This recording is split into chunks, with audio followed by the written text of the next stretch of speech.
আসসালামু আলাইকুম বন্ধুরা, ইলিশের মৌসুমে আমি আজকে করে দেখাবো ইলিশের একটা রেসিপি। আজকে করে দেখাবো চাল কুমড়া ইলিশের ঝোল। বাঙালির ঐতিহ্য ইলিশ, এমন কোনো বাঙালি নাই ইলিশ মাছ পছন্দ করে না। ইলিশের মৌসুমে প্রায় প্রত্যেকটা বাঙালির ঘরে ইলিশ থাকবে। আমি এখন আঁশ ছাড়িয়ে মাছটা ডুম করে কুটে নেব। এই মাছটা সবাই খেতেও যেমন পছন্দ করে, কুটতেও তেমন পছন্দ করে। মাছটা আমি কুটে ধুয়ে নিয়েছি। রান্না করার আগে 15-20 মিনিটের জন্য মাছটা আমি লবণ মাখিয়ে রেখে দেবো। এভাবে লবণ মাখিয়ে রাখলে রান্নার পরে মাছটা খেতে খুব ভালো লাগে।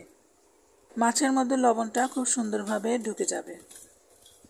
এখন মাছটা আমি 15-20 মিনিটের জন্য লবণ মাখিয়ে রেখে দেবো। আমি রান্না করতে আসবো 15-20 মিনিট পরে। এই সময়ের মধ্যে আমি তরকারিগুলো কুটে নেব।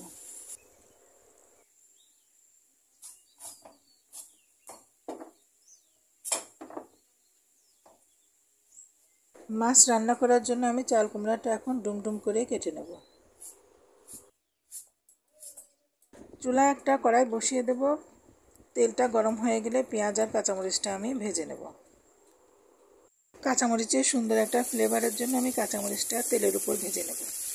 পেঁয়াজ কাঁচামরিচটা ভাজা হয়ে গেলে আমি শুধু পেঁয়াজ বাটা দিয়ে কষিয়ে নেব।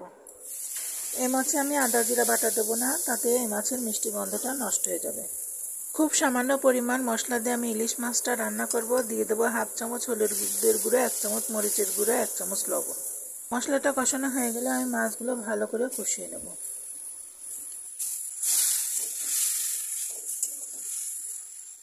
মাছগুলো কষানো হয়ে গেলে আমি সামান্য পানি দিয়ে মাছগুলো উঠিয়ে নেব, যাতে মাছগুলো ভেঙে না যায়।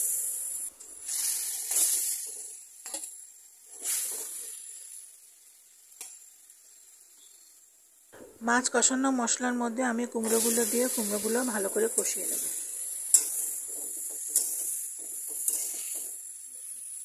3-4 মিনিট কুমড়োগুলো ঢাকনা দিয়ে ঢেকে আমি সিদ্ধ করে নেব।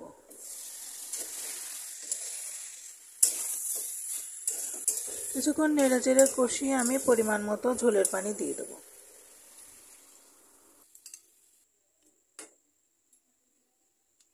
কিছুক্ষণের জন্য ঢাকনা দিয়ে ঢেকে তরকারিটা রান্না করে নেব।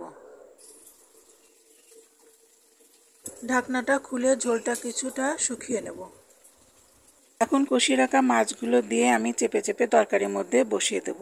এভাবেই কিছুক্ষণ রান্না করে নিলেই হয়ে যাবে ইলিশ কুমড়োর পাতলা ঝোল। আজ এ পর্যন্তই বন্ধুরা, আবার আসবো নতুন কোনো ভিডিও নিয়ে। ততদিন আপনারা ভালো থাকবেন, সুস্থ থাকবেন, আমার জন্য দোয়া করবেন। আসসালামু আলাইকুম।